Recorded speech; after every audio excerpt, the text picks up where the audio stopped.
Hello, Milena. My name's Gus McPherson. I'm here to help stop this from ever happening again. I thank you, sir. Not a lot of people would help women like us. Do you mind if I ask you a few questions about Frantiska? No, that's fine. How long have you known Frantiska? Well, I've known her for a long time. We met in the orphanage when we were just little girls. Her parents had died in a terrible accident. We became very close. We both left the orphanage never to return. We never liked the sisters. Ever since we left, we tried to survive in the streets, even changing cities. But we kept coming back here. Did she ever talk about someone new or special? No. It was not her style. Frantiska would rarely take new clients. She had regulars and enough to allow her to survive. She would only take complete strangers if she absolutely needed to. Apollina is more like that. She always has a new rich client. Did she ever have a client that had been violent with her? No. She only had clients she trusted. How about you? Have you had any trouble with any of your clients? No, I'm like Frantiska. I have only regular clients. If I'm on the streets, it's because I'm keeping my friends company. Were you close to any of the other victims? Well, there is one that was a common friend to Frantiska and me. Her name was Anezka. No one's found her. She just disappeared one day. We honestly don't know what happened to her. And I knew the others only on a professional level. Did Anezka ever complain about any clients before she disappeared? Or did she ever talk about leaving? We all talk about leaving. Who wants to live their life like this?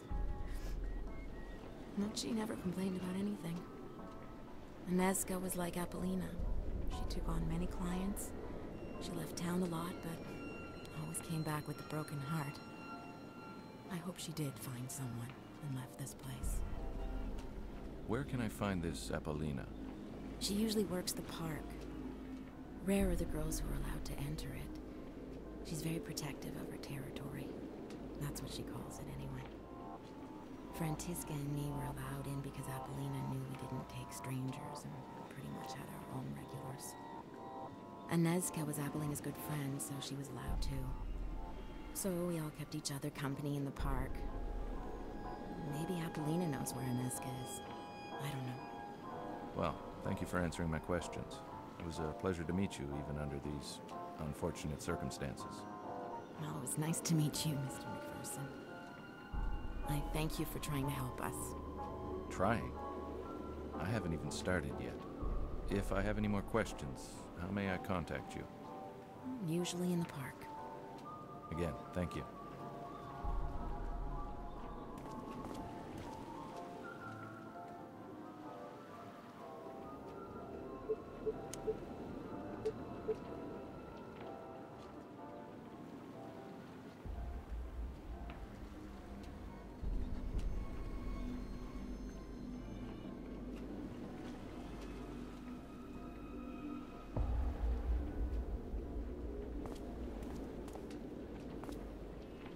Sorry to bother you again, but just to make sure I have all these names down correctly. Anezka is the one that disappeared, and Apollina was her good friend. Frantiska is the one we recently found, and your name's Milena. Am I right? Yes, that is correct. It's just these names that all finish with the letter A. It gets confusing sometimes.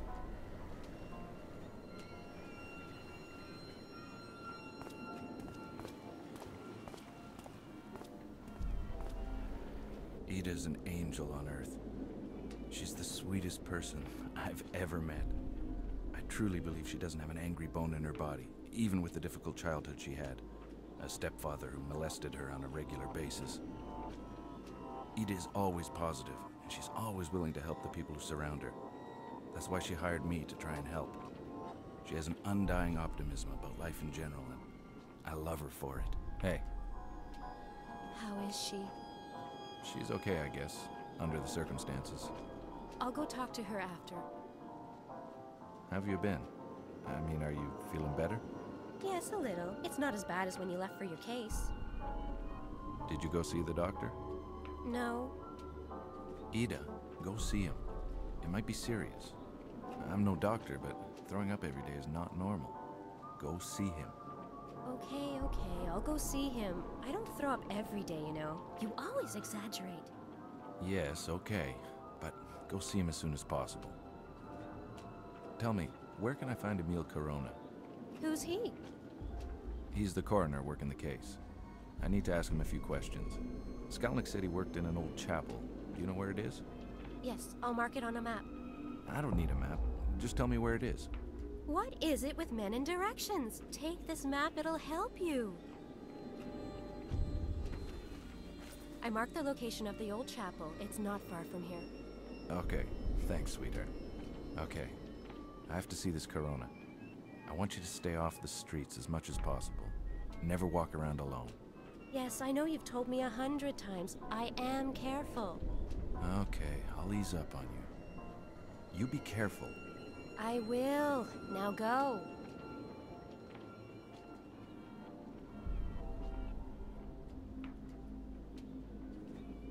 I really don't like you hanging around here alone. What could possibly happen to me with all these policemen around? Just go, Gus. I'll be fine.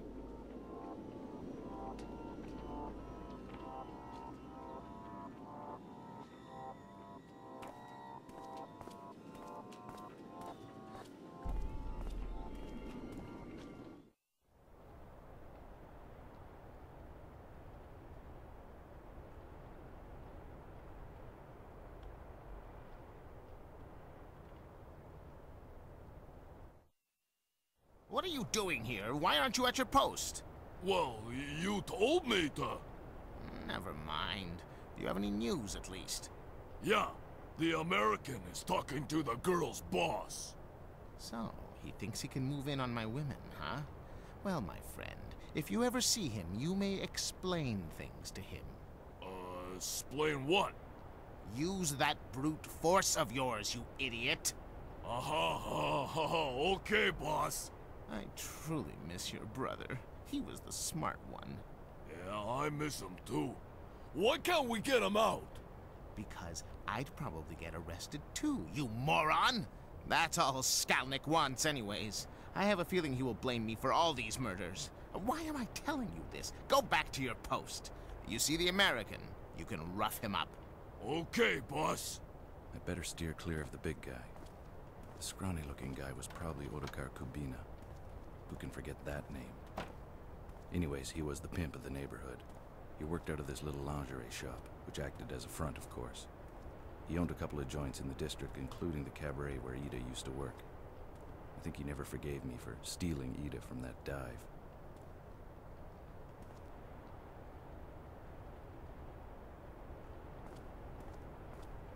I better straighten things out with him later.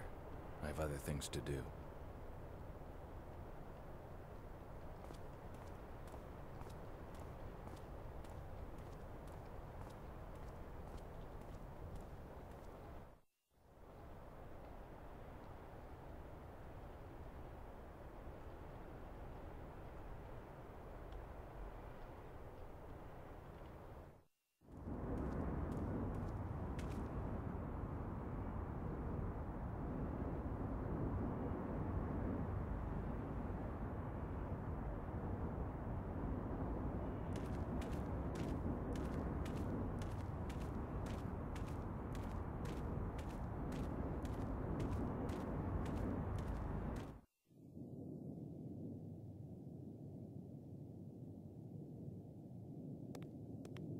In nomine Patris et Filii et Spiritus Sancti.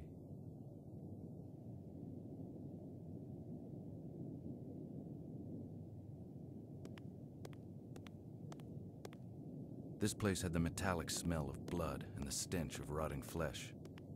This old chapel had been converted into an autopsy room. Now blood dyed its floor. Hello, Mr. Corona. My name's Gus McPherson. I'm a detective that was hired to help my client... Hello? Sir? Hello? Huh? What are you doing here? I thought I'd locked the door. Where is my cone? What are you trying to do? Give me a heart attack? Sorry, Mr. Corona. Who are you, and how do you know my name? Like I said earlier, I'm Detective McPherson. Inspector Skalnick told me that I could ask you a few questions.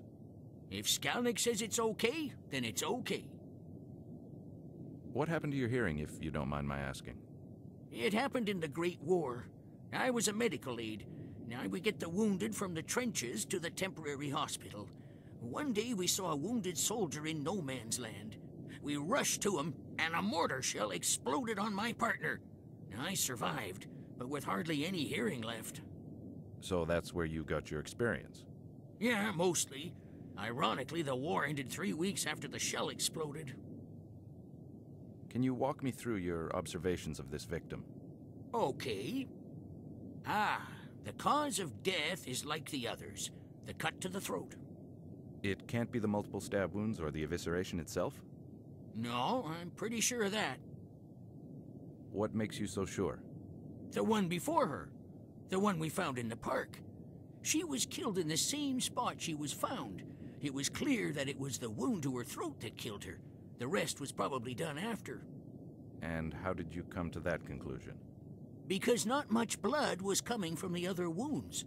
The heart was still beating when the throat was cut. I could tell by the amount of blood that had poured from the throat wound. So you weren't sure about the cause of death until you saw the victim in the park? Well, I had my doubts, but when I saw her, yes, she made things more clear. And the same killer would use the same brutal techniques? Precisely. Does the victim in the park have any other differences from the rest of the victims? Yes, the cut to her neck indicates an attack from behind. The rest, including this one, were attacked from the front. If only I had the other body, I could show you the difference. That's okay. Really, I trust your judgment.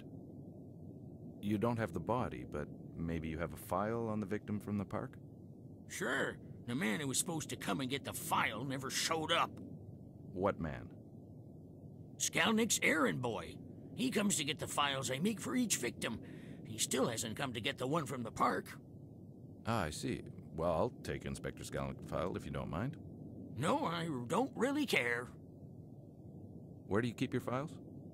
In my safe over there. I could never remember my combination, so I wrote it on a piece of paper. I think I lost it somewhere. Thank you for your time. You're welcome.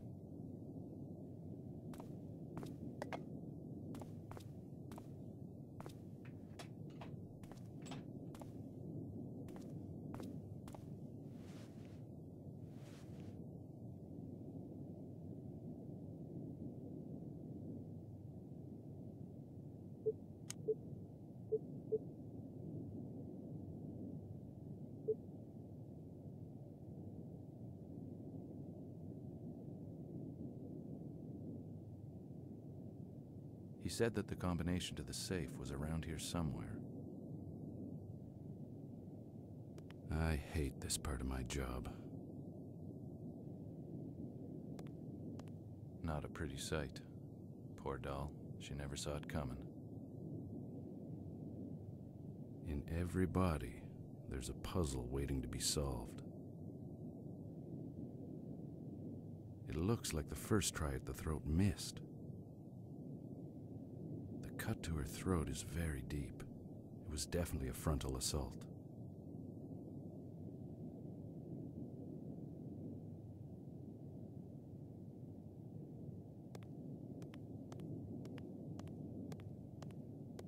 These were installed recently.